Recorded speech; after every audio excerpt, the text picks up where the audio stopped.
tal, mutantes e inhumanas? ¿Cómo estáis? Muy bienvenidos a un nuevo vídeo en el canal, un vídeo de esos que os gusta, un vídeo de estos más sesudillos, pero creo que este incluso, yo no sé por qué me da la sensación de que este vídeo va a tener un poquito más de visitas, porque bueno, vamos a tocar el tema de Secret Wars y eso pues a la gente le pone un poco más, a lo mejor que Daredevil muy bien, pero rollo Vengadores, Secret Wars, creo que como el gran evento, ¿no? que va a tener Marvel Studios dentro de unos años. Antes viene Doomsday, lógicamente, pero bueno, digamos que es un buen... No clickbait, porque no es clickbait, porque lo que vamos a hablar hoy es exactamente lo que vamos a poner en la miniatura y en el título, pero tengo aquí al lado al grandísimo Dr. Martín, Dr. Martins, como te llama. Hola. Pilopi. Sí, el Pilopi me llama como las botas, Dr. Martin. Dr. Martins, y bueno, ya sabéis, colaborador que ha sido, de verdad, te digo una cosa, recibo muchos mensajes de tío, me encanta el fichaje que has hecho con Martín. ¡Jo, qué guay! He hablado mucho de Secret Wars en el canal, ¿vale? Y mucho más que voy a hablar, pero digamos que en el tema del cómic y todo esto, he hablado de posibilidades que puede haber, o sea, cosas chulas de los cómics que deben de estar sí o sí en la película de Secret Wars, cagadas que puede hacer Marvel si no mete esto, un montón de cosas sobre Secret Wars, ¿vale? Pero no habíamos hablado nunca, o no había hablado yo nunca, de Secret Wars 2. Y la gente puede decir, oye, Secret Wars 2 debe de ser la moderna. No. No. La propia Marvel, siempre que habla de Secret Wars, la moderna, es como, no le dice dos, pero te da a entender que ha habido dos Secret Wars, la Secret Wars de los 80 y la Secret Wars de los 2000, pero en medio hay una Secret Wars, que es la Secret Wars 2, que es bizarra a más no poder. Y primero la pregunta, Martín, ¿crees que Secret Wars 2 se puede adaptar en el futuro en Marvel Studios? Yo creo que no solamente se puede adaptar, sino que además creo que se debería adaptar. No sé si Marvel tiene las posibilidades, pero yo lo metería como uno de los primeros proyectos de la nueva Marvel después de Secret Wars. Y además te diré que la historia de Secret Wars, la mayoría de gente que está aquí ya la ha visto en otras cosas.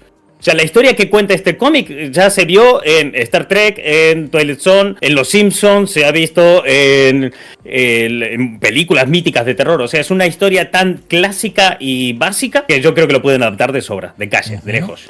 Pero ¿qué pasó? Secret Wars lo petó, ¿no? Primero Secret Wars, ya lo sabéis, se hizo en su momento, pues sobre todo para vender muñecos, pero resultó ser un éxito absoluto y dijeron, pues esto tiene que tener secuela, ¿no? ¿Cómo va esto? De hecho, ¿sabes la frase con la que anunciaron Secret Wars en su momento? O sea, estamos hablando años 80. Cuando llega el momento, bueno, acaba la primera Secret Wars, es un éxito en ventas que flipas, pero tiene muy malas críticas porque dicen la historia es excesivamente juvenil y de niño pequeño, me has cambiado cosas básicas como el aspecto de Doom, ¿sabes? Tenía críticas muy malas, y además una de esas críticas era que no había sido de alto impacto para las líneas de Marvel, o sea, como eran Secret y pasaban un poquito al margen del resto de historias, era como que no se sentía que un evento tan grande realmente tuviera consecuencias en el universo de Marvel, más allá del traje negro de Spider-Man o de Hulk dentro de los Cuatro Fantásticos, ¿no? Y cuando hicieron la presentación, había un evento que habían hecho para distribuidores de cómics, tiendas y demás, donde iban las editoriales a presentar cosas nuevas, ¿no? Y entonces dijeron, bueno, vamos a hacer Secret Wars 2. Y todo el mundo puso una cara de asco que flipas y dijo, sí, la Secret Wars fueron una mierda, pero que vendió mucho. Y todo el mundo se cayó la boca y a partir de ahí abrazaron el concepto de Secret Wars 2, que a día de hoy es uno de los cómics más vendidos de la historia de Marvel. Así que ya la propia Marvel, ante sus comerciantes, la anunciaba de esa manera. Qué fuerte. Hombre, es que fue un pelotazo. Y la Secret Wars 2 también, al final también lo petó en cuanto a ventas. La Secret Wars 2 lo reventó en ventas. Lo reventó muchísimo porque además consiguió implicar más a todo el universo, que es parte de las cosas por las cuales se volvió mucho más falopa en toda la historia. Porque lo que hizo fue, en vez de poner a todos los personajes en mundo de batalla, los dejó todos donde estaban y que se recorriera todo el planeta de Marvel. Entonces eso conllevaba que hubiera más cruces con más personajes de una manera más uno a uno y no por grupos. Y entonces eso pues al final pues consiguió que gustase mucho más y que consiguiera un montón de ventas. Pero también tiene el extraño récord de ser uno de los mayores cómics en ventas de Marvel y uno de los que peores críticas han tenido. Tuvo, de hecho, en su momento peores críticas que la primera Secret Wars. Sí, es que ya te digo, la ha editado Panini, yo la tengo, pero eso, cuando me puse porque tenía así como ilusión, en plan, hostia, no sabía, porque ya había leído la Secret Wars de Forum hace un montón de años y tal, en su momento, y sabía lo que era un poco la Secret Wars. De hecho, creo que Forum. Exacto. La primera, yo de hecho descubrí a Lobezno ahí, me llegó el cómic de Secret Wars y lo vendo. Creo que lo vi, me suena, ¿eh? O a lo mejor estaba la serie y me moló el cómic porque lo vendo por ahí, no recuerdo bien. Pero el tema era que... Sí, lo ven había estado, de hecho estuvo en las dos Secret Wars. Sí. Bueno, de hecho, aquí, esto es la primera Secret Wars, lo que estáis viendo aquí abajo. Y entonces, cuando sacó el Omnigol, el Marvel Heroes, mejor dicho, Panini, dije, hostia, qué guay y tal. Y me informé un poquito y la peña lo ponía un poco por los suelos. Pero cuéntame cositas de por qué por los suelos y... Es que no es un cómic de fácil entrar. Es de todo lo que he leído en Marvel, probablemente la segunda Secret Wars sea la cosa más existencialista que tenga Marvel. Porque realmente lo que hacen es, en vez de... Claro, había una cosa con las primeras Secret Wars, que es una historia muy grande. O sea, es una historia que conlleva multiverso, que conlleva todos los villanos, todos los héroes, un planeta formado solamente para esto. Es algo como excesivamente grande. ¿Y qué haces después de eso? O sea, cualquier cosa que pongas al lado probablemente decepcione, porque estamos hablando de personajes como Doom que consiguieron el poder de un dios. Entonces, ¿qué hicieron? Llevarlo al otro lado completamente opuesto y crear una historia muy íntima, por decir de una manera, muy personal. Hay un solo protagonista, que es el Beyonder, que el Beyonder coge y se mete de lleno en lo que es el universo Marvel y número a número va conociendo diferentes personajes, va conociendo diferentes situaciones con los que él va descubriendo lo que significa ser humano. Y es de lo que va la Secret Wars, no es... porque claro, uno escucha Secret Wars 2 y piensas, bueno, si la primera fue la hecatombe del multiverso, en esta ¿qué va a pasar, no? En los multiversos. Y no, nada que ver. Es la historia de un fulano que aprende lo que significa desear algo, que es como súper pequeñito. Bueno, sí, aquí conocemos a Beyonder. De hecho, hay alguna... El otro día descubrí, gracias a Doc, un comentario muy...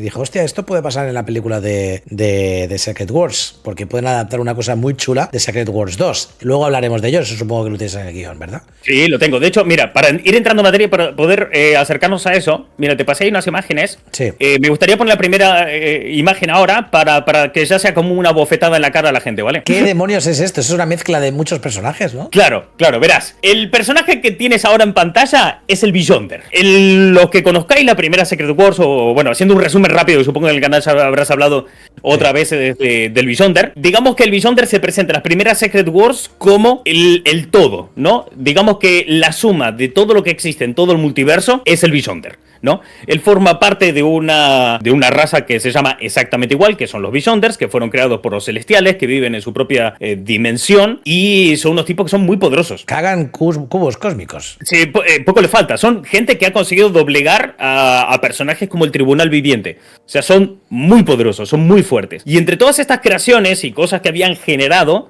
no, que esto, ojo, que cuando se presenta Secret Wars, no se descubre todo esto bueno esa primera, es algo que se va construyendo a través de los años, casi hasta la actualidad. La primera vez que aparece el Beyonder dice, hey, soy el Beyonder, soy un ser de otra dimensión, que soy la suma de todo el multiverso, tengo conciencia y quiero conocer un poco más. Esto es lo que pasa en la primera Secret Wars. Voy a coger a bandos de buenos y de villanos y que se peguen, y al ganador yo le doy un premio y así de paso aprendo, ¿no? Y a partir de eso se empieza a construir. Luego con los años se desarrolla la raza de los Beyonders, se mete argumentos, se mete historia, trasfondo, hasta llegar más concretamente hasta las últimas Secret Wars, la de 2015. Y en ese camino pues ya nos cuentan eso, que de hecho incluso ellos habían creado un cubo cósmico que acabó cogiendo conciencia, y esa conciencia, eso que nace, es el Beyonder como tal, ¿no? Los Beyonders de hecho es una raza corpórea, tienen cuerpo, tienen forma, pero este Beyonder no la tenía. No tenía forma, no tenía nada, apenas era una conciencia todopoderosa que existía, y cuando reunió a todos los personajes, se fijó en ellos, de ellos aprendió lo que pudo de la realidad, y empezó, una vez acabaron las primeras Secret Wars,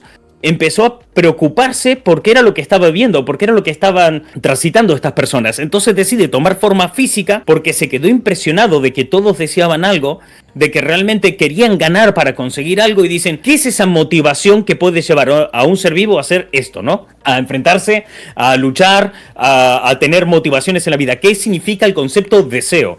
Entonces busca una forma corpórea, pero claro, él lo único que había visto eran los superhéroes. Entonces la primera forma corpórea que tiene es esa imagen que acabamos de ver. Una mezcla de todos los héroes y villanos que tuvieron en la primera Secret Wars, que es una combinación loquísima. Si te fijas, tiene cosas de Cíclope, tiene cosas de Doom, tiene la armadura de Iron Man en el pecho. El logo de Cuatro Fantásticos, digamos, el arma, el brazo del villano de Black Panther, de Ulysses Claw. Sí. Tiene luego lo vas a ver, que tengo otra imagen más en detalle más adelante, pero tiene incluso los pantalones de Hulk arriba de otros pantalones. Es impresionante. Vale, o sea, él es una mezcla de todo. ojo, y la melena de Tormenta, creo. Exacto, sí, tiene la melena de Tormenta. Hostia. Vaya tela, nen. La cuestión, que conste, que el diseño este puede parecer muy loco y no es el más loco, y aquí es cuando me veo en la obligación, sobre todo porque me hace mucha gracia, de aclarar que el Beyonder no es lo mismo que Comboman, que es una aclaración que he visto en muchos sitios y me apetece destacarla. En la imagen 5, de hecho, creo que está por ahí, del personaje Comboman de Marvel, que nada tiene que ver con la Secret Wars, pero se tienden a confundir estos dos diseños. Que Comboman es un personaje de los años 90 que se creó para promocionar la marca Combo, que es una marca de galletitas saladas que hay en Estados Unidos. Es un superhéroe. Vaya tela. Y luego yo soy el que por las teorías, el que me fumo los porros. Mira cómo está la peña, madre mía. Entonces, claro, eso, nos encontramos con un ser todopoderoso que es de una raza extradimensional y que realmente tiene una fuerte curiosidad por entender a los humanos, y a partir de ahí es que se empieza a construir la imagen de los Beyonder. De hecho, mira, en la imagen número 4 se puede ver cómo son los Beyonder realmente en su forma corpórea, en lo que es una imagen de las últimas Secret Wars. y que son tipos que además, más allá de que lo que llevan puesto es una armadura, el que lleven eso es una armadura denota que tienen ciertos avances tecnológicos, que tienen principios, que tienen cultura, que son capaces de tomar decisiones estéticas. O sea, no solamente estamos hablando de que son seres superpoderosos, sino que también que son seres que han evolucionado, que llevan una trayectoria como civilización. Y eso es lo que hace que choque sobre todo con el personaje del Beyonder, porque estamos hablando de gente muy poderosa, muy inteligente y sabia, que luego tenían sus ambiciones, que pueden resultar un momento villanos y todo lo que quieras, pero es una sociedad como tal. El Beyonder, en cambio, es curioso porque solamente es poderoso. En ese sentido es como un niño. No tiene sabiduría, no tiene códigos morales y éticos. Es muy inocente en su concepción. No se acaba de entender cómo autopercibirse. Y no es inteligente, no es sabio. Porque a pesar de que puede tener la capacidad de desarrollar inteligencia, le falta el conocimiento y el contexto. Entonces tiene mucho poder, pero no tiene cómo enfocarlo. Lo primero que hace al llegar a la Tierra es coger esa forma corpórea que está basada en todos aquellos personajes que habían pasado por la primera Secret Wars, y decide enfrentarse a la realidad visitando al primer tipo que se le ocurre, que realmente, que es lo que da punto de partida a todo esto, que se le ocurre que realmente puede guiarlo en esto, que es el Hombre Molécula. Un tipo también muy poderoso, que fue clave en Secret Wars, tanto en las de 2015 como en las de los 80, pero que en ese momento estaba viviendo su era costumbrista. El Hombre Molécula era un tipo que podía alterar la realidad. Con sus poderes podía coger y una manzana convertirla en oro, si se le antojaba. Pero en esa etapa de su vida, cuando él se da cuenta que puede hacerlo todo, tiene un punto de madurez, porque él sí tiene sabiduría, él sí tiene inteligencia, él sí tiene madurez, decide pues sentarse a ver la tele. Con fulano que lo puede hacer todo, escoge pasar sus días frente a la tele con su pareja, porque entiende el valor que tiene eso, entiende el valor que hay en apapacharte con tu pareja un sábado por la noche sentado mirando la tele, ¿no? Entonces el Beyonder se materializa con este físico que hemos visto antes en la casa del Hombre Molécula para hablar con él y decirle: che, quiero quiero que me expliques qué es el deseo y lo de vivir. Es más, en la imagen número 3 se puede ver este momento en el que Beyonder se mete en la casa del Hombre Molécula como elefante en cacharrería, y el Hombre Molécula diciéndole: me encanta la flecha. Hermano, me encanta la flecha, pero si no la habíamos visto, la flecha es importante. Entonces, claro, si te fijas, está la mujer del Hombre Molécula detrás mirando la tele, comiéndose unas patatas. El otro entró, destrozó todo a su paso. Lo hizo todo mierda. Está ahí sentado como tal, y realmente lo que le está diciendo es: che, quiero entender lo que es la vida. Quiero entender lo que es estar vivo. Quiero entender por qué esta gente se cagó a palos cuando yo le dije que se cagaran a palos más allá del miedo. Quiero entender por qué Doom quería mis poderes para poder... ¿Por qué Doom se cambió la cara? Claro. Esto en las primeras Secret Wars, Doom fue una de las primeras cosas que hizo. Cogió el poder del Beyonder, que es el poder de un dios, y se arregló la cara y se puso guapo. Y dijo: ¿por qué la gente desea este tipo de cosas? Y a partir de ahí es cuando empieza el viaje del Beyonder. Entonces, claro, él lo que va haciendo básicamente es que número a número, fueron 9 números en total, más todos los spin-off, conexiones y demás, pero el número a número va avanzando y va probando cosas nuevas, se va autodefiniendo, va aprendiendo. Lo primero que hace es ir a hablar con un periodista y le dice: che, mira, ¿cómo va esto del deseo? Quiero comprenderlo. Y todo esto. Entonces, me estoy imaginando al Beyonder con acento argentino. che, mira. Así es. Yo también querría ver eso. Ahora me suena que debería ser un poco como el doblaje que tuvo Los Increíbles en Argentina, que es que, bueno, eso pasó. Eso fue algo. Entonces, claro, se acerca y el tipo lo que le dice es, bueno, mira, dame un poquito de tu poder, yo voy a hacer todo lo que he deseado siempre y así vas viendo.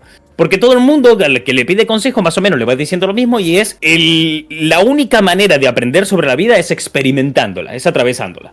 Y entonces este tipo dijo, dame un poquito de poder, yo te muestro lo que puedo hacer y demás. El Beyonder en su inocencia se lo da, el tipo se transforma en un superhéroe gigantesco que quiere acabar con las diferentes escalas de poderes sociales, tiene una idea de tumbar lo que viene siendo la economía y el capitalismo y bueno, se desmadra completamente. Lo intentan parar los X-Men, no pueden, lo intentan parar los Vengadores, tampoco pueden, porque claro, es el poder del Beyonder en un tipo normal y corriente. En ese momento interviene el Capitán América, y con la ayuda del hombre molécula consiguen derrotarlo. Y en el momento que lo derrotan, Beyonder lo mira, que esto es a lo que hacías tu referencia antes, de esa cosa que podría pasar en las películas, que Beyonder lo mira y claro, la primera referencia que él tiene de un acto heroico en la Tierra, en una situación de bondad y de ayuda, y de desear ayudar a los demás, es el Capitán América. Entonces dice, no, la forma que tengo que coger es la del Capitán América. La caripela que tengo que tener es esa. Entonces, claro, pasa de hecho, en la imagen 7 está la imagen que él acoge finalmente, y es que en lugar de tener ese popurrí, él solamente quiere ser, pues, Chris Evans, lo cual lo puedo entender. Porque ¿quién no querría ser Chris Evans, no? O sea, de hecho, para que te hagas una idea, la foto esta que puse de Chris Evans, para poder encontrarla y ponerla ahí, lo que puse en Google fue Chris Evans Hot, ¿vale? Sí. Bueno, esto no sé si es IA o Photoshop, pero esto no creo que sea suyo, ¿eh? No lo sé, pero dije, me vale para representar lo que quiero representar. Puede ser que sí, pero como el fondo está en negro, me parece raro. Pero sí. Oye, esto sí que se podría... O sea, si aparece el Beyonder, ¿sabes? Si está Chris Evans y tal, a lo mejor... Claro, porque además también hay algo importante, y parece mucha broma lo de Hot y tal, pero hay algo que es cierto en todo esto. Él quiere experimentar lo que es el deseo, y él es un hombre guapo. O sea, él sabe reconocer esos estándares cuando lo ve.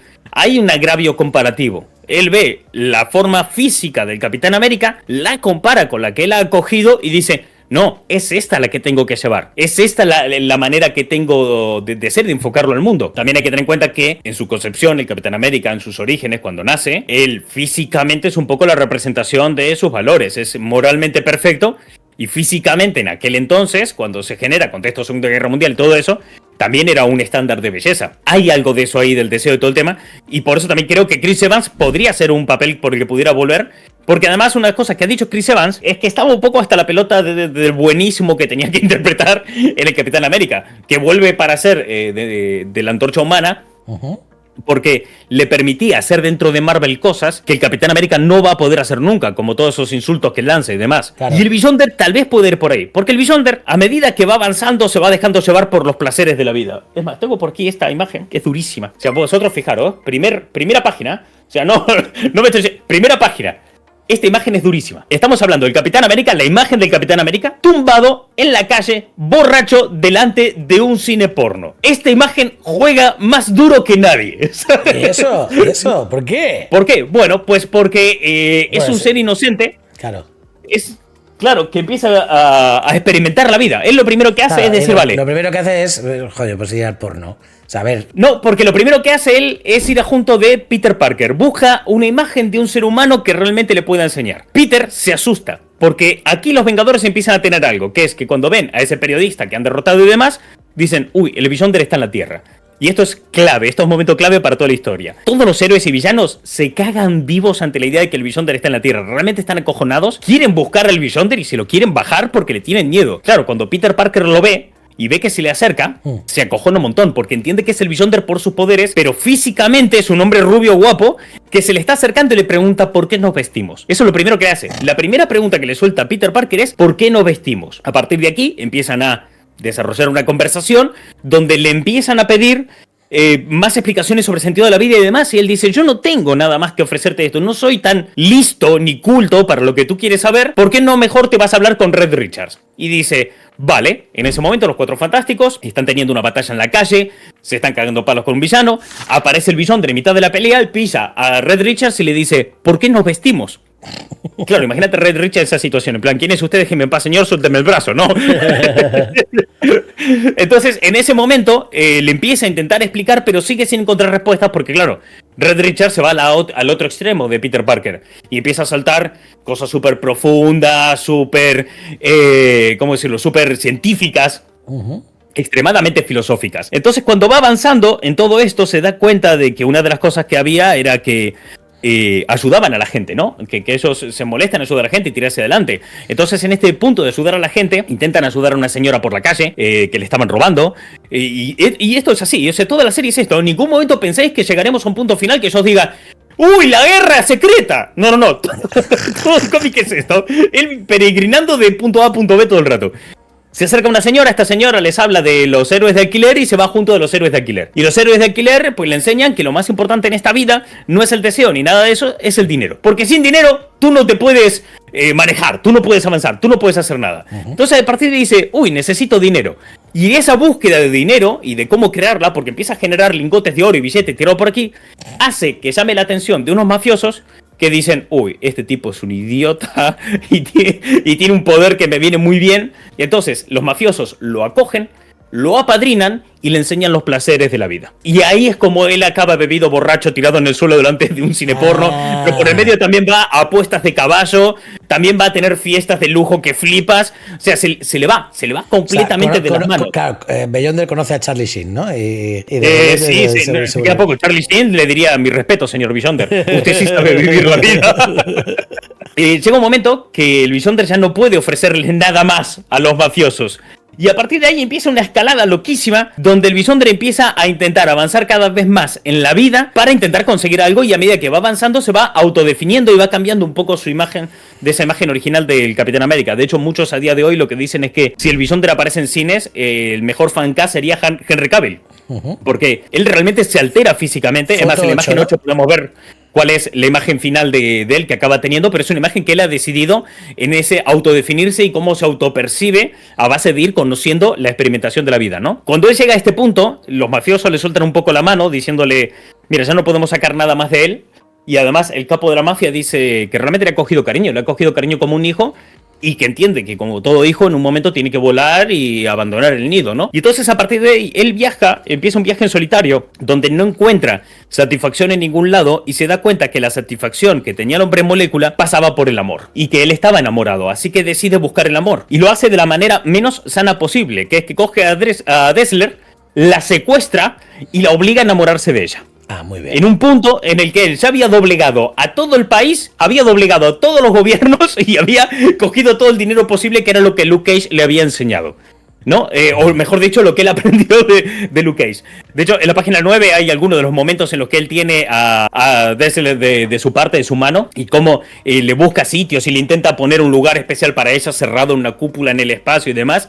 Y ella está todo el rato como: no, lo que estás haciendo no está bien, lo que estás haciendo, hay un montón de leyes en contra de esto, y le intenta doblegar continuamente, y ella siempre de una manera u otra consigue escapar hasta el punto de que se quiere quitar la suscripción de la vida, por ser una manera no desmonetizable, ¿no?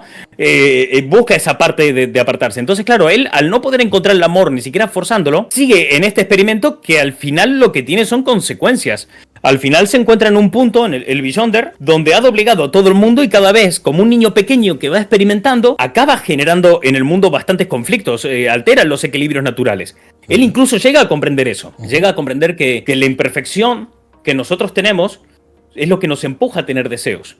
Nuestras imperfecciones, nuestras contradicciones y demás. Y cuando el Beyonder ve eso, toma la decisión de volverse humano. Por el camino, a mitad de camino de todo esto, aparecen un montón de gente. Hay grupos completos de villanos, hay grupos completos de héroes. Los Cuatro Fantásticos, la Cosa por individual.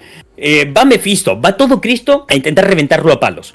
Las peleas duran un par de páginas y nada más, porque nadie le puede. Claro. Y todos van a la misma, o sea, y esto me parece muy curioso porque es la vez que he visto más crueles a todos los superhéroes. O sea, hay un puto tío aquí que es un niño, como quien dice, porque tendrá cuerpo de adulto, pero porque vio al Capitán América y dijo: yo quiero ser como él. Pero realmente en su inocencia y concepción es un niño. Y están diciendo: sí, hay que matarlo. hay que matarlo, no queda otra opción. Claro. Los únicos que intentan hablar con él es Capitán América y Spider-Man y Red Richards. En diferentes veces intentan hablar con él, pero realmente están convencidos de que la mejor opción es esa.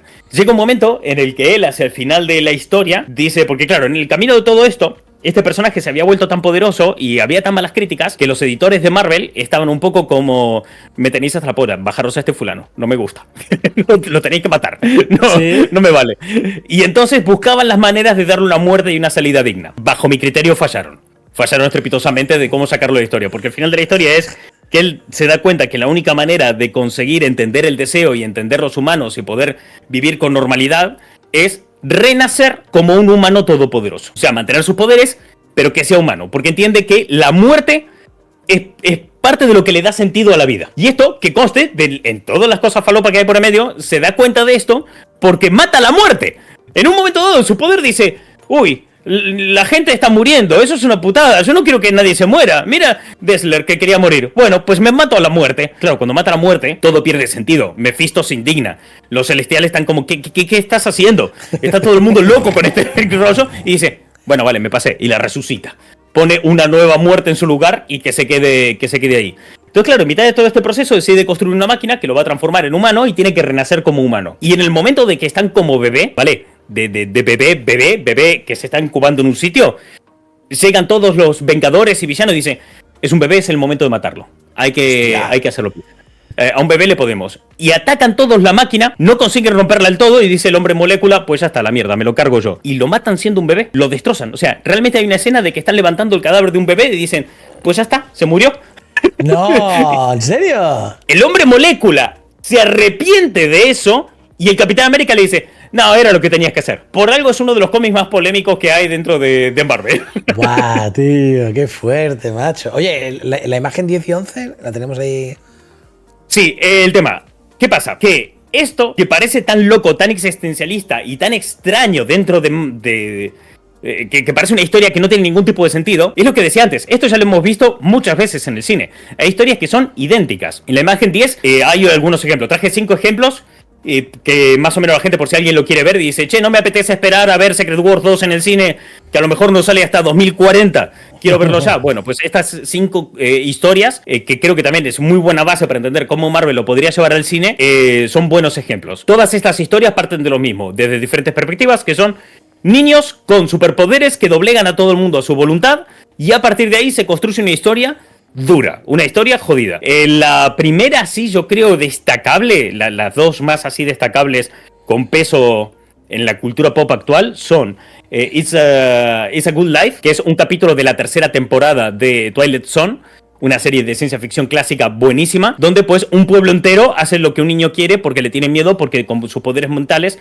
puede alterar la realidad. Y siendo casi exactamente lo mismo, el segundo capítulo de la primera temporada de Star Trek, Charlie X, donde hay que es casi exactamente lo mismo que Twilight Zone, con la diferencia de que ya no es un niño y es un puberto. En Charlie X creo que a mí me gusta un poquito más este capítulo de Star Trek, porque podemos ver cómo tienen que aparecer como figuras paternas, personajes como el Capitán Kirk y demás, y le dan una vueltita de tuerca ahí que me parece bastante interesante, ¿no? Luego, ya yéndonos al mundo del terror, tenemos las películas del Niño del Maíz, que de hecho hay una versión de las películas del Niño del Maíz con Christopher Reeves, el actor de Superman, y luego tenemos Terrores Nocturnos, capítulo de Doctor Who, un capítulo de Doctor Who de la era de Matt Smith, donde no es exactamente igual que el resto, ya que aquí los poderes de este chaval se activan por la noche y sus pesadillas se hacen reales. Y después, el mítico, ya este clásico, mira, ya son 20 minutos, no te exige nada, capítulo de Los Simpson, un monstruo muy especial que es parte de la casa del terror de Los Simpson, de las primeras temporadas, clásico, donde es Bart el que tiene eso,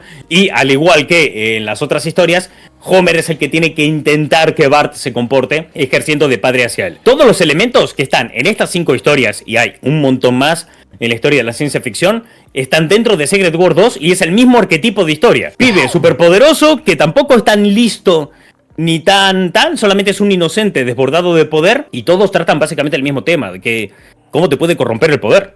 O sea, cómo un poder sin límites puede acabar llevándote por el peor de los caminos, y más si no tienes cómo ejercerlo con responsabilidad. Porque una de las cosas que decía Peter Parker siempre es: un gran poder conlleva una gran responsabilidad. Pero ¿qué pasa cuando no entiendes el concepto de responsabilidad o ni siquiera lo conoces? Claro. Porque puedes tener ese poder y a lo mejor no tienes ni puta idea de lo que significa ser responsable en la vida. Y cuando estás tan despegado de la realidad, ¿cómo acabas comprendiendo qué es la responsabilidad? En estos casos hay gente que son padres que se lo pueden enseñar: Homer, el Capitán Kirk y demás. Pero en el caso de Secret Wars 2, nos encontramos que de los superhéroes aprende las peores cosas. Las mejores cosas las acabó aprendiendo con los mafiosos. Qué fuerte. Porque ¿verdad? sí que los mafiosos lo conducen a ese punto de pecado, por decirlo de una manera, ¿no? A ese lado pecaminoso. Pero también es cierto que se aprovecharon de él y cogieron todo lo que pudieron. Le fabricó dinero, les dio mansiones, dio todo. Y cuando llega a ese punto lo acaban cogiendo como hijo y pasan de ser una familia mafiosa a una familia para él. Y le empiezan a dar valores y además le dicen: si algún día necesitas algo, vuelve, que yo te daré el consejo que tú necesites siempre. Llega un momento que a partir de estos consejos y de esta búsqueda espiritual que él tiene, en los cómics el Beyonder llega a ser un líder espiritual. Tiene una isla con una especie de religión montada donde todos empiezan a analizar qué significa tener un propósito en la vida y para qué hemos nacido, para qué está nuestra existencia. Que para él se vuelve algo súper frustrante esa pregunta, porque tomar conciencia, de hecho, una de las cosas que hace también es hacer terapia con el hombre molécula.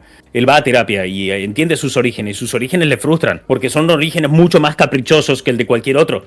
Entonces, con un origen tan caprichoso, ¿cómo puedo encontrar un propósito de vida, no? Y se mete una presión enorme. Entonces, claro, viendo todo esto así, yo creo que bajo ciertas condiciones específicas, esa historia es muy buena historia para llevarla al UCM y es un punto de partida tremendo, podría llegar a ser esto, para todo lo que está por venir. Porque creo que esto, creo que lo hablábamos hace poco, que a la gente se le hace un pifostio enorme entender cómo puede funcionar un soft reboot en el cine. No les acaba de entender. ¿Esto qué fue que lo hablamos? ¿El último debate? ¿Puede ser? Sí. Les cuesta mucho entender cómo Secret Wars puede ejercer un soft reboot y a la vez no ser una decisión arbitraria, mercantil, y ser una historia inteligente y una historia sana. Entonces yo pensaba: joa, esta Secret Wars va de un tipo superpoderoso que está recorriendo todo el universo para encontrarle sentido a la vida. Si tú planteases esta película como lo fueron los Secret Wars originales, escaparte de esa cosa tan gigantesca y épica y tremenda a algo individual, íntimo, pero que a la vez funcione como una road movie a través de todo el universo, conociendo diferentes personajes y entendiendo sus matices, creo que podría ser una muy buena manera de presentar el nuevo universo, presentar a los personajes que se han quedado, en qué situación están, cuáles son los valores, cuáles son sus partes más negativas, que este cómic lo hace muy bien. O sea, este cómic lo hace muy bien porque además las imágenes como las que mostraba antes de Steve Rogers tirado en la calle, que bueno, que era el Beyonder, son imágenes muy potentes y muy rompedoras. Entonces yo creo que bajo unas condiciones específicas podrían dar una muy buena historia. De hecho, en la imagen 11 tengo ahí lo que para mí deberían ser las claves para que esto funcionara como una muy buena película en el cine. Hemos visto ahora, con el tráiler de Thunderbolts, que están intentando hacer un acercamiento a 24. El estudio... No sé si está familiarizado con Estudio 24. No, explícalo por si hay alguien que no entiende. El Estudio 24 es ahora mismo el estudio que se entiende que hace buenas películas, ¿vale? A24 está siendo conocido por no saber hacer malas películas. Vale. Son el estudio que han hecho cosas como Beef, como Euphoria, Hereditary, Midsommar, Caballero Verde. O sea, han hecho cosas muy potentes. Hace no mucho, estrenaron con mucho éxito Civil War. Y claro, es un estudio que Marvel ahora está intentando acercarse a él a través de Thunderbolts. Entonces, si coge un estilo más A24, un estilo así más íntimo, con esa puesta en escena, con una mirada más de autor, con una visión más específica, creo que tendría un buen punto de partida. Lo segundo es saber y entender qué es los elementos clave que tienen que llevar al cine. Y el primero y principal es que necesitan un personaje maduro y un personaje poderoso. Ese es el hombre molécula en los cómics. El hombre molécula es un fulano que es muy poderoso, pero que ya ha recorrido ese camino que quiere recorrer el Beyonder. Y de alguna manera le sirve de guía, de maestro, de sensei, por decirlo de alguna forma, ¿no? En el UCM, este personaje podría ser Loki fácilmente. Me gusta. Toda la primera temporada de Loki, fíjate que va de eso, de entender qué significa tener un propósito, reconciliarte con tus propios anhelos, el entender cuál es tu papel en el mundo cuando parece que no es tan importante nada. Ese papel ya lo ha recorrido Loki. Entonces, Loki podría ser un muy buen guía para ello, ¿no? Lo segundo es narración estilo Endgame, pero concretamente la segunda parte de Endgame. Porque si te fijas, esto está muy lejos de la escena de los portales. Claro. Está muy lejos. Hasta los momentos en los que van en batalla a cagar a palos al tipo. Está muy lejos de eso. Pero Endgame realmente son 3 películas en una. Sí. Y la segunda parte de la película, la de los viajes en el tiempo, la de pasar por todo el universo, eso que es como una carta de amor a todo el UCM, eso se podría coger muy bien. Es un estilo narrativo que le podría encajar muy bien a todo esto. Y también me parecería muy interesante, que también lo pone esa imagen, que vuelva Chris Evans para este papel. Más por el símbolo de lo que significa Chris Evans que por el símbolo del Capitán América, que por encima del Capitán América o de la estética y demás. Porque Chris Evans representó algo muy específico. Chris Evans, de hecho, por eso también puse esta imagen de solamente el torso, porque la cara nos da igual para este tema. Chris Evans era el fulano que era el buen tío. Se comportaba siempre como buen tío, dentro y fuera de la pantalla. Además era gracioso, a lo mejor. Pero claro, eso es la imagen que nosotros consumimos de Chris Evans. No es lo que es Chris Evans en la realidad. Chris Evans, de hecho, por lo que tengo entendido, es bastante mal hablado y le encantan los chistes verdes y es un tipo muy censurable en la intimidad. Esa figura que nosotros teníamos de Chris Evans, eso que se nos ha vendido, es lo mismo que el Beyonder está comprando de Capitán América dentro del cómic. Entonces, si volviese Chris Evans para interpretar al Beyonder, se podría jugar con esa metanarración donde nosotros ya tenemos una imagen preconcebida del Capitán América y de todo eso, y ahora vamos a distorsionarla para darle un anclaje a la realidad. Vamos a distorsionarlo, vamos a olvidarnos que este tipo es tan perfecto porque es imposible. Nadie puede ser tan perfecto como Chris Evans. Y eso es lo que también el Beyonder nos quiere decir con esa imagen dentro del cómic. Entonces por eso me parece importante que vuelva Chris Evans. Y luego, para terminar, si lo centran todo como una carta de amor al UCM, que es lo que vemos en la última imagen, pero la narración es de un corte clásico de ciencia ficción, que es un arquetipo que ya conocemos. Porque puede que no hayas visto la serie clásica de Star Trek, puede que no hayas visto Twilight Zone, ni que vas a saber nunca jamás en tu vida Doctor Who o Los Chicos del Maíz. Pero Los Simpsons lo vimos todos, ¿vale? Claro. Los capítulos clásicos de Los Simpsons es algo a lo que todos nos hemos enfrentado en algún momento. Y ya te digo, es un arquetipo de historia que está muy presente en todas partes. Entonces, si le das ese arquetipo de historia tan marcada y demás, es que no va a resultar rara a la gente la historia. Le va a resultar hasta familiar. Hasta podría llegar a tener la sensación de que ya vieron esa película. Entonces yo creo que es una historia que se puede adaptar con mucha facilidad al cine y que además vendría muy bien. A ver, yo la veo complicada, ¿eh? La veo complicada en el sentido de...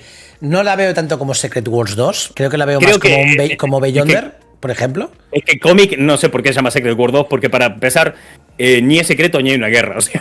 Claro. Es más el Beyonder. Es más una historia del Beyonder o tal. Sí, es que él es el único protagonista. ¿Eh? Si apareciese en Secret Wars, pues sí que le veo sentido que luego podamos tener una película donde te explica un poco dónde está todo, en qué situación está todo y tal, ¿no? Sí, se da el gobierno. Mira lo que dicen por aquí. Ashler dice, ¿y si no es con Beyonder y es con Franklin Richards? También podría funcionar. Porque no deja de ser un niño todopoderoso. Sí, tiene sentido lo que dicen porque sí, tiene pinta de que Franklin podría hacer el soft reboot, ¿no? Podría crear un nuevo universo y tal, y tendría sentido que fuese él el que, no tanto, no sé si tan así que la historia, una historia donde veamos en una película veamos dos películas, veamos cómo ve él lo que está sucediendo y cómo ve el resto lo que pasa con el niño.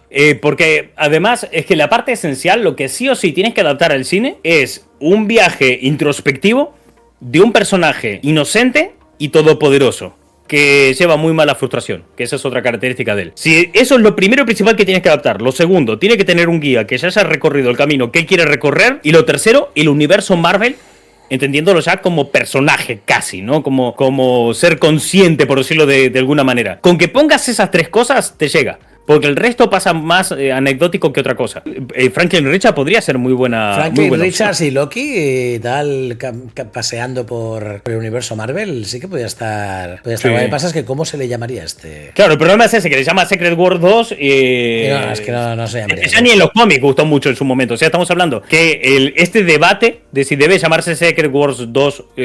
O no, es un debate que viene desde el año 85. Claro. Podría llamarle Secret Wars 2, ahora es personal, ¿sabes? Pues muy bien. Doctor Martín, nos quedamos con eso, nos quedamos con la posibilidad de que esta Secret Wars 2, que es como la gran olvidada, más que olvidada, desterrada. Ignorada. Fingen demencia en Marvel con esto. ¿Sabes? Dices, hostia, esto... Sí que hay cosillas que a lo mejor sí se pueden adaptar. Y hago una pregunta porque, claro, no has dicho nada de un personaje que fue muy importante en Secret Wars, que es muy importante en Secret Wars 2015, que es muy importante ahora mismo y va a ser muy importante en Doomsday y en Secret Wars, que es Doctor Doom, que obtuvo el poder, que ha obtenido el poder 2 veces del Beyonder. Me imagino en esa historia de Secret Wars 2, en plan, no quiero saber nada de este tío, porque aparece en algún momento o algo. Es que Doom aquí es importante por su omisión. Doom no aparece prácticamente. Claro, claro. Pero lo que está presente de Doom es el impacto que generó en el Beyonder. Piensa que todo esto al Beyonder lo que le mueve sobre todo es ver que la gente tenía deseos en mundo de batalla, pero el que más los manifestó de cara a él fue Doom, porque Doom le robó los poderes y se cambió la cara. Y de hecho, en la conciencia del Beyonder, llegó a meterse en cuerpo mejor no me sale el nombre del villano de Black Panther. Pero él se mete, o sea, la conciencia del Beyonder. Sí, se mete en su cuerpo y durante un tiempo está acompañando a Doom. O sea, él tuvo un contacto cercano con Doom. Eso es el germen de que él luego haga todo este recorrido. Entonces, su presencia no es por verlo, por su motivación, nada, sino por omisión. O sea, por el saber que él estuvo ahí y hay una enorme sombra que moldeó lo que es el futuro del Beyonder. Pues nos quedamos aquí. La verdad que ha sido un viaje. Esto sí que ha sido un viaje, no el de Beyonder, sino el viaje de... A viajes los que se pegaron los guionistas de esto, ¿no? También es verdad. Hostia, ¿quién fueron los que escribieron esto? Hostia, mira, en una de las imágenes estaba, creo que en la imagen 2 está el nombre, porque de memoria no... Que además es uno de los editores, es el guionista. Aquí lo tengo. Es dibujado por... Jim Shooter dijo... Esto hay que sacarlo sí o sí para hacer dinero. Dibujado por John Byrne y Al Milgrom. Hombre, muy bien. John Byrne hizo todas las portadas y Al Milgrom fue el que dibujó el cómic en sí. Ya a lo mejor en el siguiente sí que nos vamos a poner un poquito a hablar de Secret Wars, un poquito más de lo que creemos, o sobre todo en tu opinión, ¿qué crees que podríamos ver en el futuro? Ya lo hemos hecho en mi canal, pero siendo mi opinión, pero no la tuya, así que puede ser bastante interesante. Pues muchísimas gracias, tío. Gracias a ti, tío. No me voy a acercar al cómic ni con un palo, pero... Pero bueno, la verdad es que ha estado bien. Ya veremos si se adapta alguna cosa de esto o no. Lo haremos en un futuro. Pues muchísimas gracias, tío. Nada, gracias a ti, tío. Y gracias a todos los que estáis ahí, que siempre me tratáis muy bien. Claro que sí. Seguid el canal de Martín, ¿vale? Os dejo aquí abajo el link. Que vaya bien. Chao.